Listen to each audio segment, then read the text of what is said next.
स्वागत है बच्चों आज की कक्षा में फिजिक्स क्लास 12। आज का हमारा टॉपिक है क्रांतिक कोण तथा पूर्ण आंतरिक परावर्तन, critical angle and total internal reflection. Reflection हम पढ़ चुके हैं, टोटल इंटरनल रिफ्लेक्शन क्या हुआ या परावर्तन को पूर्ण आंतरिक परावर्तन क्यों कहा गया वो हम आज देखने वाले हैं ऑप्टिक्स यूनिट के अंतर्गत। तो सबसे पहले जैसे आपको पता है यहाँ पे जो डायग्राम बनाए 1, 2, 3 इस प्रकार से, जब कभी भी जो है प्रकाश की किरण सघन माध्यम से विरल माध्यम में आती है तो वो क्या होती है, अविलंब से दूर हट जाती है, मुड़ जाती है। यहाँ पे हमने उदाहरण लिया है माध्यम 1, माध्यम 2। माध्यम 1 कांच है फॉर एग्जाम्पल, और माध्यम 2 वायु है। कांच सघन हो गया, वायु विरल हो गई। Dense and rare medium, 2 types. तो इस प्रकार से ये आपको पता है, ये नॉर्मल कंडीशन है अपवर्तन की। अपवर्तन की कंडीशन में सघन से जब विरल माध्यम में प्रकाश की किरण जाती है तो अविलंब से दूर हट जाती है। अब इसमें देखिए, यदि क्या करें हम, ये आपतन कोण आई हो गया, अपवर्तन कोण आर हो गया। यदि हम इस आपतन कोण को धीरे धीरे बढ़ाएं, यानी जो प्रकाश की किरण है इसका आपतन कोण अविलंब से धीरे धीरे बढ़ाएं, तो एक कंडीशन ऐसी आएगी, ये आर भी धीरे धीरे बढ़ेगा। और एक कंडीशन हमारे पास ये आती है कि किसी पर्टिकुलर एंगल के लिए, वो विशेष एंगल डिपेंड करता है इन दोनों माध्यमों पे। वो दोनों माध्यम कैसे हैं उन पे डिपेंड करता है। उस पर्टिकुलर एंगल पे उस पर्टिकुलर आपतन कोण के लिए जो है, जो अपवर्तन कोण होता है विरल माध्यम में, वो क्या होता है 90।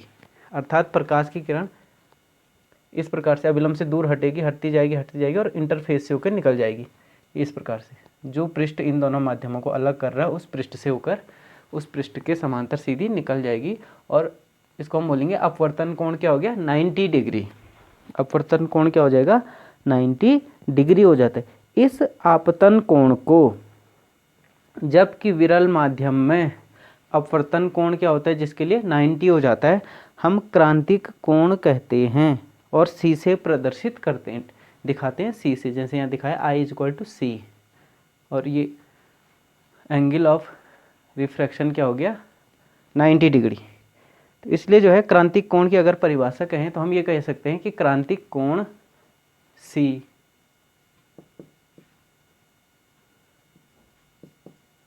क्रांतिक कोण, जिसको यहाँ पे दिखा रहे हैं C से, critical angle, C for critical angle. क्रांतिक कोण C सघन माध्यम में बना वह कोण है, यह क्रांतिक कोण C सघन माध्यम में वह आपतन कोण है, आपतन कोण है, वह आपतन कोण है जिसके लिए विरल माध्यम में अपवर्तन कोण कितना हो जाता है 90 डिग्री। अपवर्तन कोण क्या हो जाएगा 90 डिग्री। तो क्रांतिक कोण में जो है आपतन कोण है, ये क्या है, एक तो ये है सघन माध्यम में आपतन कोण। क्रांतिक कोण कुछ क्या है, नया नहीं है। क्रांतिक कोण सिर्फ क्या है कि सघन माध्यम में जो है जो आपतन कोण है उस कोण को हम क्रांतिक कोण कहेंगे। कब, जबकि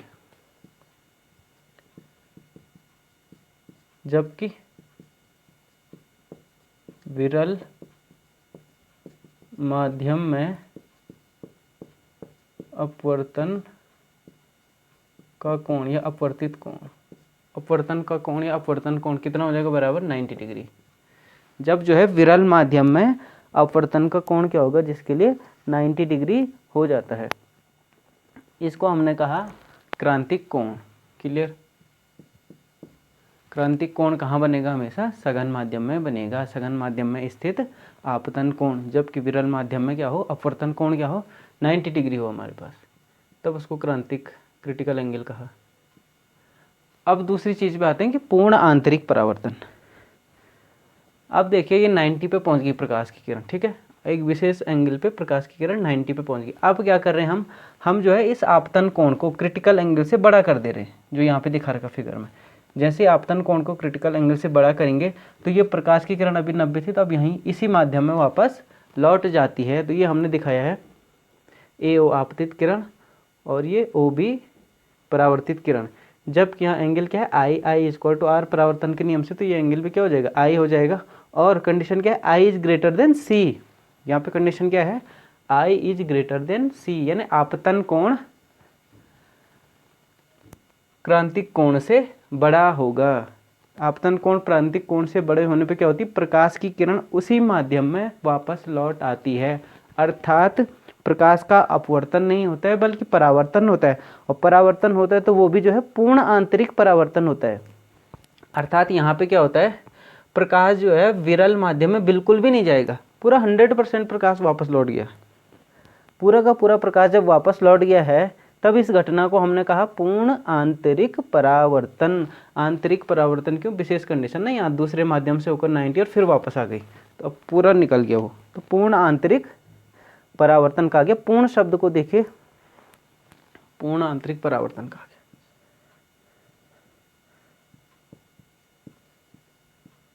पूर्ण आंतरिक परावर्तन,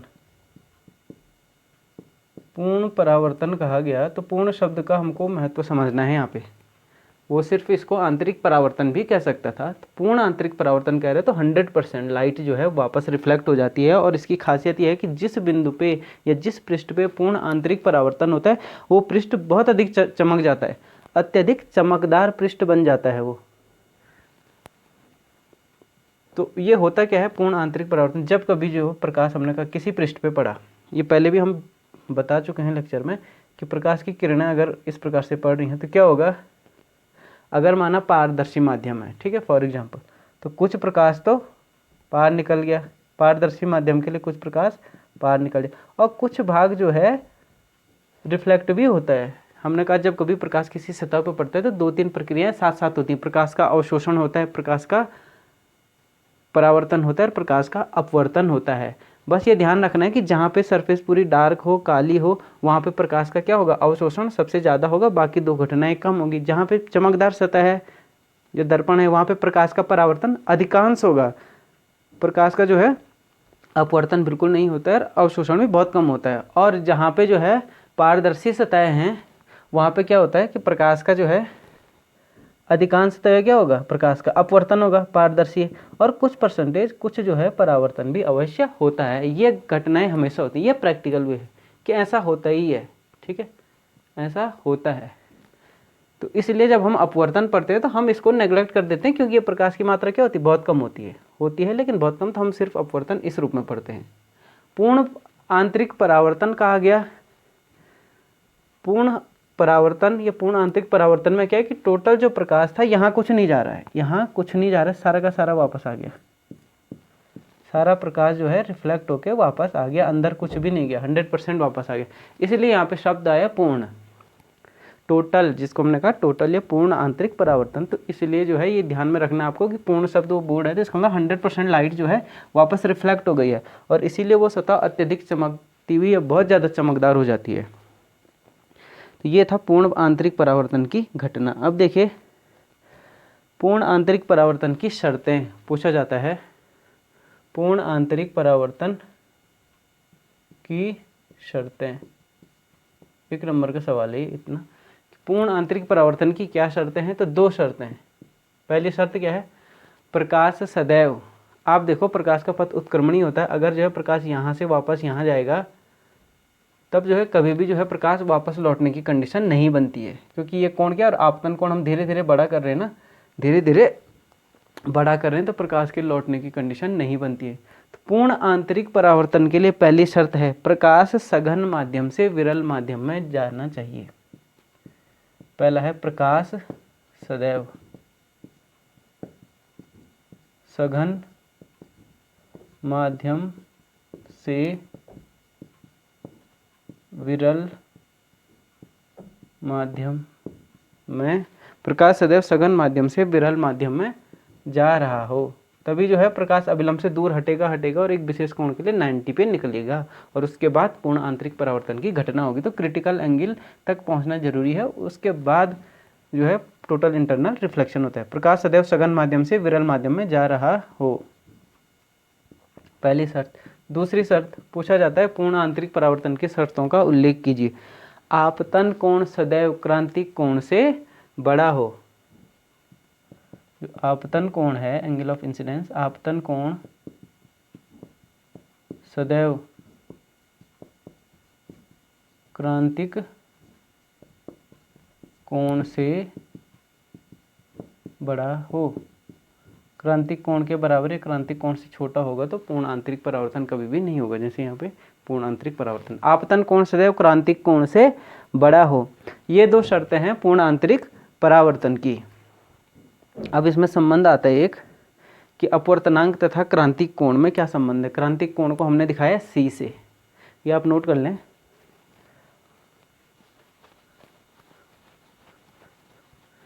नेक्स्ट हम देखते हैं क्रिटिकल एंगल C।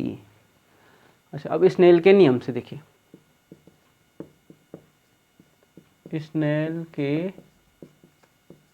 नियम से, स्नेल के नियम से इसको माध्यम 1 कहा, इसको माध्यम 2 कहा, तो इसका अपवर्तनांक हम कह रहे माना क्या है, माध्यम का μ1 है, इसका क्या है माना μ2 है, μ1 μ2 है। कहीं पे जो है इसको क्या लिखा गया, कांच है तो ऐसे भी लिख देते हैं μg। तो जो हम μ1 μ2 या μg इस प्रकार से लिख रहे हैं, ये क्या है, निरपेक्ष अपवर्तनांक। ये क्या है, माध्यम के निर्वात के सापेक्ष अपवर्तनांक। वायु का μa, एयर, ऐसे भी इसको लिख सकते हैं। अब स्नेल के नियम से देखिए, स्नेल के नियम से आपको पता है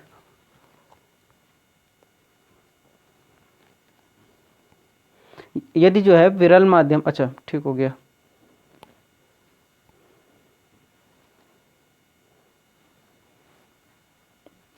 अगर यहाँ पे ले लें तो साइन आई इंटू μ1 या μg, कांच का जो भी आप कहें, μ1 या μg, और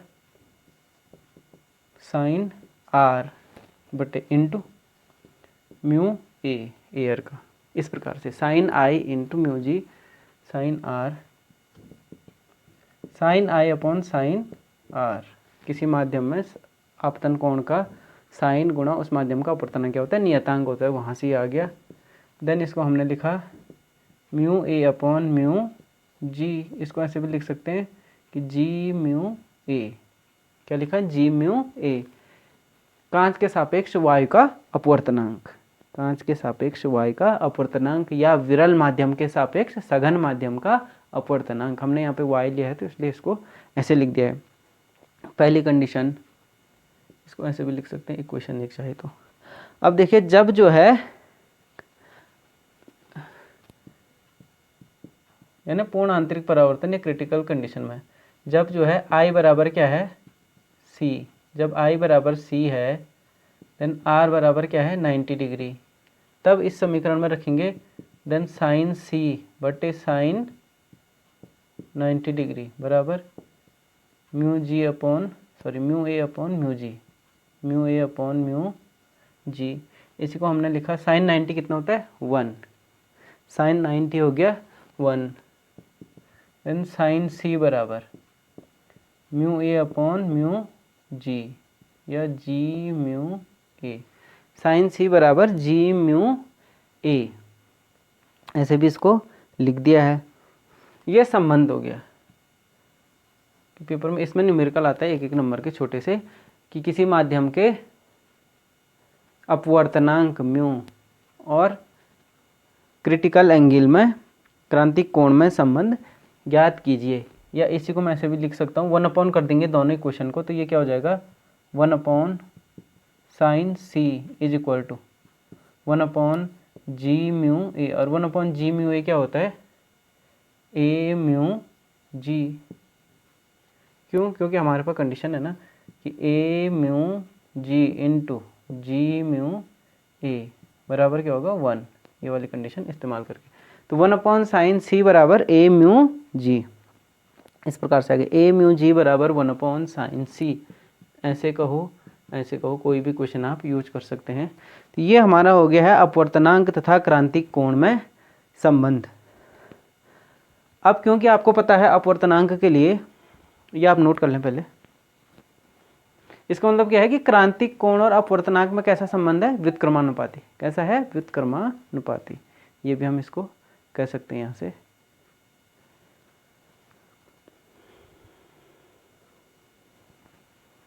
क्रांतिक कोण निर्भर करेगा दोनों माध्यमों पे, उन माध्यमों की गुण या प्रॉपर्टी पे। दो जो हमने मीडिया लिए हैं दो, वो किस प्रकार के हैं।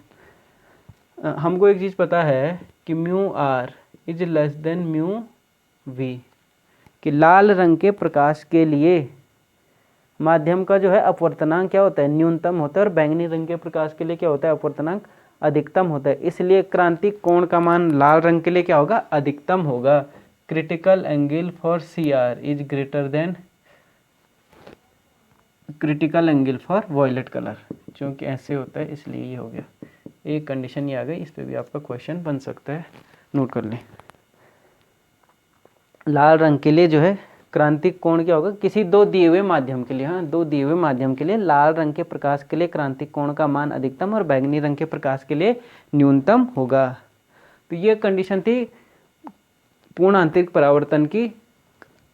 अब हमने पढ़ना है पूर्ण आंतरिक परावर्तन के अनुप्रयोग, एप्लीकेशंस। ये आप नोट कर लें प्लीज।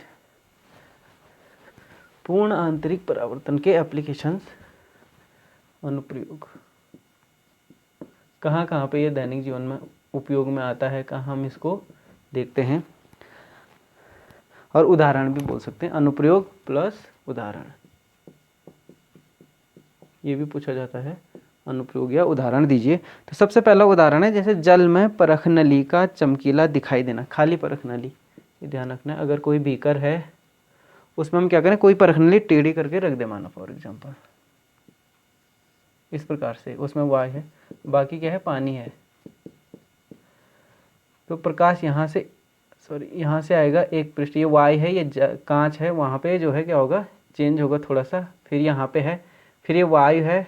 अब यहाँ देखिए, यहाँ जो है कांच से वायु में जा रहा है प्रकाश, क्या जा रहा है, कांच से वायु में जा रहा है, तो सघन से विरल में जा रहा है। यहाँ पे कंडीशन बनती है कि हमको पूर्ण आंतरिक परावर्तन मिले, तो एक विशेष केस में ऊपर से देखने पर हमको जो है क्या दिखता है, ये पूरा प्रकाश वापस लौटता है, परख नली के भीतर कोई भी प्रकाश नहीं जाता है। और उस स्थान पे परख, कभी आप देखना कि कांच की परख नली जो खाली रखी हो पानी में, ऊपर से देखेंगे तो एक विशेष एंगल पे देखने पे क्या होता है, वो चमकदार दिखती है, चांदी की सतह से बहुत ज़्यादा चमकदार। तो उसका कारण क्या है, पूर्ण आंतरिक परावर्तन। यदि आप वहाँ पे पानी भर लें परख नली में, तब जो है चमकदार नहीं दिखेगा, पूर्ण आंतरिक परावर्तन नहीं होगा उस केस में, क्योंकि क्रिटिकल एंगल से बड़ा जो है आपतन कोण नहीं बन पाता है कांच और पानी के लिए। पानी आ गया ना भी, कांच और पानी के लिए। तो इस प्रकार से एक उदाहरण ये है। अगला जैसे उदाहरण है, अच्छा शीशा कभी चटक जाता है, शीशा जैसे चटक जाता है, या जैसे गाड़ी का कांच होता है आगे, विंड स्क्रीन जिसको बोलते हैं, वो कभी टूट जाता है, आपने उस पर भी देखोगे दरारें पड़ी होती, तो वो दरार क्या होती है, चमक जाती। या वही कांच का जो है ट्रांसपेरेंट ग्लास को चूरा कर दें, उसका बारीक चूरा कर दें, तो वो चूरा भी क्या होता है, चमकने लगता है। कांच के छोटे छोटे टुकड़े वो क्या होते हैं, एकदम चमक जाते हैं। तो उस चमक का क्या कारण है, या कांच में जो दरारें पड़ी हैं उसके चमकने का क्या कारण है। तो क्या है, जहाँ पे कांच में दरार पड़ गई है वहाँ पे क्या होगी, एयर, क्या हो जाएगा, एयर। अब जो है लाइट जा रही है हमारी, ये आ रही है, दरार को जब हम देखेंगे तो वायु की परत में नहीं जाता है वो प्रकाश, जो प्रकाश है वो वायु की परत में नहीं जाता है, बल्कि वहीं से वापस लौट आता है, क्योंकि सघन से विरल हो रहा है। तो सघन से विरल की कंडीशन बन रही है, तो क्रिटिकल एंगल को पार कर जाता है, और किसी एक विशेष स्थिति में पूर्ण आंतरिक परावर्तन हमको प्राप्त हो जाता है, और इस कारण से वो अत्यधिक चमकने लगता है। इसी का दूसरा उदाहरण है कि कांच अथवा जल के भीतर वायु का बुलबुला, पानी के भीतर कोई वायु का एयर बबल है, ये कांच में एयर बबल है, तो वो भी बहुत अधिक चमक जाता है, क्योंकि कांच का क्या है, अपवर्तनांक ज़्यादा है, एयर का कम है। पानी का अपवर्तनांक ज़्यादा है, उसके अंदर वायु का बुलबुला उसका अपवर्तनांक कम है।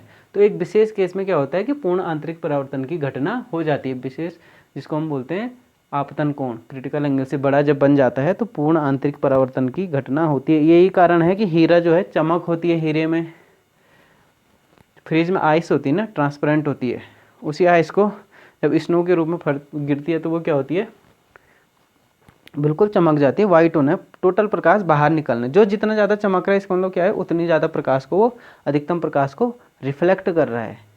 तो ये टोटल इंटरनल रिफ्लेक्शन के कुछ उदाहरण थे। एक दो फेमस उदाहरण और लेते हैं, जैसे रेगिस्तान में मरीचिका का बनना, मिराज, मरीचिका, रेगिस्तान में मरीचिका जिसको बोलते हैं मिराज, और एक बोलता है ठंडे प्रदेशों में भी मरीचिका बनती है, उसको कहते हैं लूमिंग, वो कहलाती है लूमिंग, ये हो गया मिराज। इसमें क्या होना, रेगिस्तान में जो है गर्मियों में क्या होती है, रेत गर्म हो जाती है, रेत अत्यधिक गर्म हो गई तो उसने अपने साथ की वायु को भी क्या कर दिया, गर्म कर दिया। अब हवा गर्म हो गई तो क्या होगी, गर्म होकर फैल जाती हवा, फैल जाती मतलब रेयर हो गया मीडियम, क्या हो गया, मीडियम रेयर हो गया। तो जो रेत के संपर्क में जो भी जो है हवा की सतहें हैं वो क्या हो गई, विरल हो गई या रेयर हो गई। और जो जैसे जैसे ऊपर जाएंगे तो क्या होगी, सतहें जो है अपेक्षाकृत वो जो है घनी हो जाएंगी, वायु की सतहें क्या होंगी, घनी होंगी, थोड़ी ठंडी होंगी, क्योंकि ये माना रेत है या पहली सतह ऐसे बोल देंगे, ठीक, फॉर एग्जाम्पल इस प्रकार से। और इसमें होता क्या है हम दिखा रहे हैं। और यहाँ पे जो है ये कोई पेड़ है, ठीक है, रेगिस्तान में कोई इस प्रकार का पेड़ खड़ा है। अब जो है ऊपर की परतें क्या होंगी, घनी, घनी भी होंगी, पास पास होंगी। घनी क्यों होंगी, वो थोड़ी ठंडी होंगी, क्योंकि जैसे जैसे हम नीचे आएंगे परतें दूर दूर होती जाएंगी, विरल, नीचे की ओर आएंगी, वायु की परत क्या होंगी, विरल होंगी। यहाँ पे आप खड़े हो,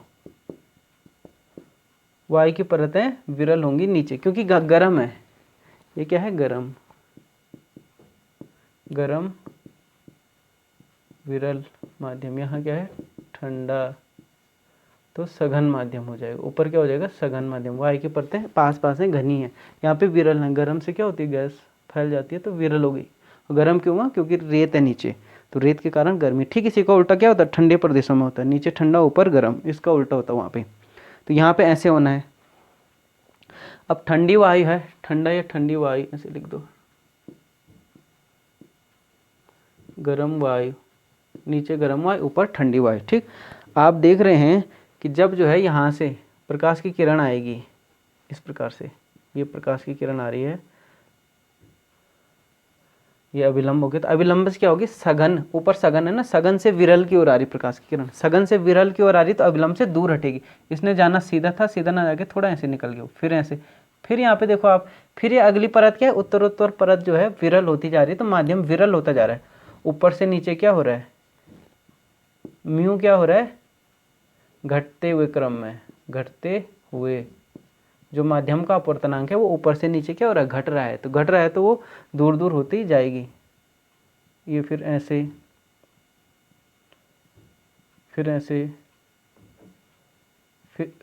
फिर ऐसे दूर निकल, फिर यहाँ पे ऐसे जाना था तो क्योंकि और सघन मिल गया तो और ऐसे मुड़ गई वो।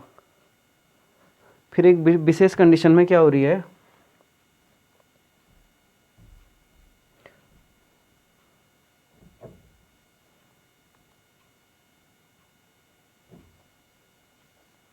उस व्यक्ति की आंखों तक पहुंच जा रही है। इस प्रकार से हम कह सकते हैं कि जो है प्रकाश की किरण जो है उत्तरोत्तर जो है अविलंब से दूर हटती जाती हैं। अविलंब से दूर हटेंगी तो एक विशेष समय आने पे जो है जैसे जैसे उत्तरोत्तर आपतन कोण है वो क्या हो रहे हैं, बढ़ रहे हैं। आपतन कोण का मान भी क्या हो रहा है, बढ़ रहा है, क्योंकि यहाँ पे आपतन कोण है और ये अपवर्तन कोण है। तो अपवर्तन कोण अविलंब से दूर हट रहा है, बढ़ रहा है, और वही अपवर्तन कोण अगले के लिए क्या बन रहा है, आपतन कोण बन रहा है। तो धीरे धीरे आपतन कोण का मान भी बढ़ रहा है। एक स्थिति ऐसी आती है कि जो है आपतन कोण का मान क्रांतिक कोण से अधिक हो जाता है, और उस केस में प्रकाश की किरण जो है आगे न बढ़ते हुए उसी माध्यम में वापस लौट आती। तो इसी माध्यम में ये वापस लौट गई। तो ये हो गया यहाँ पे पूर्ण आंतरिक परावर्तन, वापस लौट गई उस माध्यम। अब इसका देखो उपयोग या अनुप्रयोग क्या है यहाँ पे, ये तो हो गया, ये ऐसे क्यों हो रहा है, तो ये ऐसे हमने कहा मुड़ क्यों रही है, ये मुड़ रही है पूर्ण आंतरिक परावर्तन के कारण। भ्रम देखो, इससे जो व्यक्ति को भ्रम होता है, क्योंकि प्रकाश की किरणें हमको कैसी दिखती है, सीधी सीधी रेखा में उसने गमन करना है इस प्रकार से। तो व्यक्ति जो देखता है वो ये देखता है, वो ये नहीं देख रहा है, ये तो प्रकाश है जो दूर से देख रहा है, माना प्रकाश वो ऐसे चल रहा है, और उस आदमी को क्या देख रहा है, क्योंकि प्रकाश यहाँ मुड़ गया ना ऐसे, तो उसको ये प्रकाश क्या दिख रहा है, यहाँ सीधी रेखा में, और सीधी रेखा में ऐसे, तो ये उसको यहाँ हेड दिख रहा है पेड़ का। अरे उसने कहा ये क्या है, पेड़ की छाया दिख गई उसको जमीन में, पेड़ का प्रतिबिंब दिख गया नीचे। और ये प्रतिबिंब कब दिखता है, जब पानी होता है। आपको पता है कि पानी के किनारे पेड़ हो तो वो पेड़ ऐसे ही उल्टा दिखता है पानी में। तो वो व्यक्ति सोचता है कि वहाँ पे क्या है, पानी है। मृग तृष्णा इसी को कहा जाता है, या मरीचिका जिसको बोला, मिराज जिसको अंग्रेजी में कहते हैं। तो वहाँ पे रेगिस्तान में हमको इसके कारण, पूर्ण आंतरिक परावर्तन के कारण जो है पानी होने का आभास होता है, एक भ्रम उत्पन्न हो जाता है। यही मरीचिका है और यहाँ पे पूर्ण आंतरिक परावर्तन के कारण ऐसा होता है। ठंडे प्रदेशों में ठीक इसका उल्टा होता है, ये परत नीचे हो जाएगी, क्योंकि नीचे क्यों, ठंडा है तो ठंडी परत जमी होगी, नीचे सघन ऊपर विरल। प्रकाश की किरण अभी ऐसे इधर को मुड़ी तब क्या होगी, ऊपर को मुड़ेगी। तो जो जलयान नीचे है, माना हवाई जहाज यहाँ पे है, तो वो हवाई जहाज हमें यहाँ न दिख के कहाँ दिखता है, यहाँ आकाश में उल्टा टका हुआ। ये प्रतिबिंब कैसे हो रहा है, उल्टा। तो वहीं पे वो हवाई जहाज जो सीधा है हमको दिखेगा आकाश में उल्टा टंगा हुआ है। तो ये ठंडे देशों में मरीचिका का उदाहरण है। तो ये मरीचिका एक उदाहरण है, कई बार पूछा जाता है। इसी में एक अगला एग्जाम्पल हम लेते हैं कि पूर्ण आंतरिक परावर्तन के लिए, ये आप समझ गए होंगे। पूर्ण आंतरिक परावर्तन का एक और फेमस एग्जाम्पल है जो उपयोग में आता है और बार बार कई बार पूछा गया है, ऑप्टिकल फाइबर, प्रकाशिक तंतु। प्रकाशिक